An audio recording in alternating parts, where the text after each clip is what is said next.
Hello everyone, welcome to sports matters. यहाँ पर हम एथलीट डेवलपमेंट और ट्रेनिंग के बारे में नई नई बातें करते हैं, तो इसको सब्सक्राइब कीजिए ताकि आपकी परफॉर्मेंस और भी बेटर हो। आज का हमारा टॉपिक है पेरेंट्स स्पोर्ट्स कोड। पेरेंट्स हमारी हर चीज़ में इन्वॉल्व रहते हैं और जब ये इन्वॉल्वमेंट ठीक तरीके से नहीं होती है या कभी कभी बहुत इमोशनल हो जाती है। My mom just says, use the backboard. You should use the backboard. I get angry because it annoys me. I'm kind of embarrassed. She tells me to get in the position that my coach told me not to get in. I'm inside saying, be quiet, be quiet, be quiet. I try to listen to them and then do what they say to so they don't start yelling again. तो बच्चे के ऊपर extra stress पड़ता है, उससे उसकी performance पे भी फ़र्क पड़ता है और कभी कभी बच्चा इतना डीमोटिवेट हो जाता है, दुखी हो जाता है कि वो खेल को ही छोड़ देता है। तो पेरेंट्स स्पोर्ट्स कोड में बेसिकली कुछ गाइडलाइंस होती हैं जिनको यूज़ करके पेरेंट्स अपने बच्चे की एथलेटिक जर्नी को सपोर्ट कर सकते हैं। एक अच्छा स्पोर्ट्समैन तब बनता है जब उसमें वो सारे पर्सनालिटी ट्रेट्स या अच्छे स्पोर्ट्समैन वाले बिहेवियर्स होते हैं। तो पेरेंट्स को जो प्रो स्पोर्ट्स परफॉर्मेंस बिहेवियर्स होते हैं उनको एनकरेज करना चाहिए।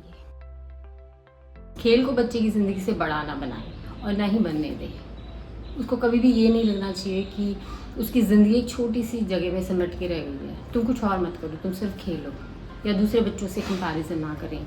खेल की वजह से उसको खास रियायतें ना दें, बड़े बड़े गिफ्ट्स अचानक से देना शुरू ना करें। ये सारी चीज़ें उसके ऊपर एक्स्ट्रा प्रेशर डालती हैं कि मेरे को जो कुछ करना है बस यहीं परफॉर्म करना है और अगर नहीं किया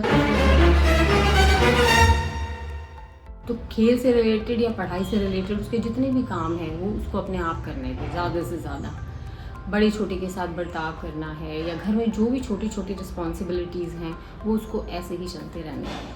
वो कैसा इंसान है घर में सबसे ज़्यादा वही मैटर करता है, ये हमेशा उसको लगना चाहिए। याद रखिए, यही family values, sense of responsibility और मेरी ज़िंदगी सिर्फ खेल में सिमटी हुई नहीं है, और भी वैल्यू है उसकी। खेल में उतार चढ़ाव के टाइम पर उसको बांध के रखती है। स्पोर्ट्समैनशिप हमेशा एनकरेज करें। अच्छी स्पोर्ट्समैनशिप खिलाड़ी की ताकत को दिखाती है। इसका मतलब है कि उसको सेल्फ कॉन्फिडेंस है कि वो बिना किसी गलत तरीके का इस्तेमाल करते हुए लिमिटेशंस के साथ, रेस्पेक्ट के साथ भी जीत सकता है। रूल्स रेगुलेशंस की, ओपोनेंट्स की, ऑफिशियल्स की रेस्पेक्ट करना, अगर कोई प्रॉब्लम आ गई है तो उसको तरीके से सॉल्व करना, ऑफिशियल रूट से उसको सॉल्व करना। जहाँ क्रेडिट बनता है ओपोनेंट को भी क्रेडिट देना, हमेशा उनसे ओपोनेंट होते हुए भी उनके साथ एक दोस्ती का रिश्ता बना के रखना अच्छी स्पोर्ट्समैनशिप है। कॉम्पिटिशन्स में परफॉर्मेंस के बाद बच्चे को हमेशा वैल्यूएबल फील होना चाहिए। उसको कभी भी नहीं लगना चाहिए कि यहाँ पर अच्छी बुरी परफॉर्मेंस से उसके घर में उसकी कीमत में फ़र्क आता है, और ये आप अपने हाव भाव से और अपने शब्दों से उसको बता सकते हैं। A little bit quieter. Say like you play good and like you couldn't get them next time. When they smile and say like good job. I need big hugs. जब भी वो आपके पास आता है ट्रेनिंग के बाद या परफॉर्मेंस के बाद, आप उससे पूछिए कि कैसी थी आपकी ट्रेनिंग, क्या सीखने को मिला, आपने इन्जॉय किया। और याद रखिए, तभी हो सकता है जब आप एक्चुअली में बिलीव करते हैं कि मुझे बच्चे को भी और टाइम देना है, या फिर आप उसकी मेहनत में बिलीव करते हैं। अदरवाइज़ आपके फेस पे सब कुछ पढ़ा जा सकता है और ये बच्चे को भी समझ में आता है। तो उसकी परफॉर्मेंस को लेके, उसके खेल को लेके जो आपके फेस पे स्ट्रेस रहता है, परेशानी रहती है, ये उसके लिए अपने कंपटीशन के स्ट्रेस से भी ज़्यादा होता है। Wow, that mom is like really wanting her kid to win. मजाक मत बनाइए, टॉन्ट मत कीजिए। बस भर गया तुम्हारा खेल से पेट या और खेलना है। उसको देखो, उसने तुमसे बाद में शुरू किया था और अब तुमसे आगे आ रहा है। अगर आप फीडबैक देना चाहते हैं तो गोल्स को ध्यान में रखते हुए परफॉर्मेंस को पर्सपेक्टिव में रखें, यानी कि हम क्या लेके चले थे, क्या अचीव करने चले थे और कहाँ तक पहुँचे हैं। जैसे कि अगर लास्ट में एक आसान सा मैच बच्चे ने जीता, लेकिन अब की बार एक तगड़े प्लेयर को बहुत अच्छी फाइट दी, तो ये वाली जो परफॉर्मेंस है वो बेटर परफॉर्मेंस है। हर कंपटीशन के बाद बच्चे को नेक्स्ट कंपटीशन और ट्रेनिंग के लिए मोटिवेटेड फील होना चाहिए कि मुझे वापस जाके कुछ करना है। पेरेंट्स की एक्सपेक्टेशंस, आपकी एक्सपेक्टेशंस इतनी होनी चाहिए कि बच्चा मेहनत कर रहा है, रिस्पॉन्सिबल होना सीख रहा है और आगे जाके सोसाइटी में एक वेल एडजस्टेड इंसान बनेगा। हमेशा उसको 24 घंटे ट्रेनिंग के लिए पुश ना करते रहें ताकि उसकी परफॉर्मेंस और अच्छी हो जाए। Wait. What's going on? we're just trying to do this, but you want us to try harder?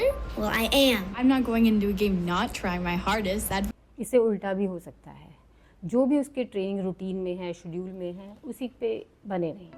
Coach को सही तरीके से चूज़ करें। कोच वही अच्छा होता है जो बच्चे की हेल्थ को सबसे ऊपर रखे। स्लो धीरे धीरे एथलेटिक डेवलपमेंट में विश्वास करे, बच्चे की प्यार से बात सुने, उसको सॉल्यूशंस दे उसकी प्रॉब्लम्स का। Everybody notices the one problem which I have is just coming to the street and tying up, so they shouldn't always try to relax a little bit. And then I always come back and ask my coach, and he'll try to put it into the training program. Usain is 6'4" and is doing well in terms of track and field. People saying that Usain will be going tall, I don't think so. People who are 6'9" tend to have a problem with the starting position in that they will get up too early. As a sprinter, Usain is just the right height, and I think that he will be doing well for the future. Said? Brief करे, debrief करे, उसको जो training का पूरा process है उसके लिए educate करे और उसको इंडिपेंडेंट बनाने की कोशिश करे। जो हमेशा रिजल्ट्स दिखाने के लिए ओवर ट्रेनिंग ना करवाए, एक साइंटिफिक सिस्टमेटिक वे में ट्रेनिंग करवाए। इसके लिए आपको कुछ ट्रेनिंग सेशंस भी अटेंड करने चाहिए और कोच से हमेशा बातचीत करते रहनी चाहिए। अगर आपको कोच चेंज भी करना है तो उसको एब्रप्टली एकदम से ना करें कि कल से ट्रेनिंग जाना बंद। और बात सिर्फ इतनी करनी है कि बच्चे की भलाई के लिए हम ये चेंज चाहते हैं, इसमें कुछ भी पर्सनल नहीं है। याद रखिए, बच्चे और कोचेस हमेशा किसी न किसी टूर्नामेंट में मिलते रहते हैं और तब सिचुएशन उसके लिए ऑकवर्ड नहीं होनी चाहिए। ओवर ट्रेनिंग तो बच्चे की नहीं हो रही है, ये हमेशा आपको ध्यान रखना है। जब भी एथलीट पे कोई ट्रेनिंग लोड आता है तो थोड़ी बहुत थकान नेचुरल होती है, लेकिन उसका एक रिकवरी पीरियड होता है। अगर बच्चा हमेशा ही थका रहता है, ट्रेनिंग के लिए कभी भी एक्साइटेड नहीं रहता, या बहुत ज़्यादा खाना शुरू कर दिया है या बिल्कुल बंद कर दिया है, या बहुत ज़्यादा मूड स्विंग्स हो रहे हैं, बहुत ज़्यादा सोने लगा है या उसकी नींद नहीं आती है, तो ये सारे साइंस हैं किसी इमोशनल स्ट्रेस या ट्रेनिंग ओवर ट्रेनिंग के हैं। तो आपको इन सब चीज़ों का ध्यान रखें। मैं ये काम कर सकता हूँ, मैं अच्छा कर सकता हूँ। जो एक इंसान की इंटरनल असेसमेंट होती है ना, ये कभी भी कम नहीं करनी चाहिए पेरेंट्स को। कभी कभी पेरेंट्स गलती से बोल भी देते हैं कि यार तू अपना पढ़ाई पे ध्यान दे। इसका इनडायरेक्ट यही मतलब है कि वो सोचते हैं कि आप ये काम नहीं कर सकते हो। सेल्फ एस्टीम को हमेशा बढ़ा के रखें। सेल्फ एस्टीम यानी कि इंसान अपनी वैल्यू कितनी समझता है। सेल्फ एस्टीम उनमें भी ज़्यादा होती है या बढ़ाई जा सकती है अगर आप रिजल्ट्स की चिंता ना करते हुए प्रोसेस पे ध्यान देते हैं। कुछ भी रिजल्ट्स हों उसको एनालाइज करके कि क्या चेंजेस रिक्वायर्ड हैं, उसको ट्रेनिंग में जाके चेंज करते हैं और फिर से कॉम्पिटिशन्स में जाते हैं। तो ये जो साइकिल क्रिएट होता है ये बहुत अच्छा है। तो अगर आपका बच्चा रिजल्ट्स पे ज़्यादा ध्यान नहीं देता है तो ये इसको एनकरेज कीजिए। और दूसरी तरफ आप भी रिजल्ट ओरिएंटेड ना हो जाएं। यार कितनी इन्वेस्टमेंट कर दी है, कितने दिन हो गए हैं, कब परफॉर्म करना शुरू करोगे? Mom and Dad, thank you for loving me. I love being my supporter. When I'm upset, my mom and dad cheer me up. I love the snacks that you bring me. sometimes I forget about all the work that they do for me. Be my biggest fan. We need a lot of love. I want you to know, bring me. It makes me happy when you always encourage me. Thank you, Mom and Dad. Please just be my mom and dad. Yep, that's it. तो I am sure आप इन सब बातों का ध्यान रखकर अपने बच्चे की एथलेटिक जर्नी को और भी बेहतर बनाएंगे। और आपको अगर ये वीडियो अच्छा लगा तो प्लीज़ सब्सक्राइब द चैनल।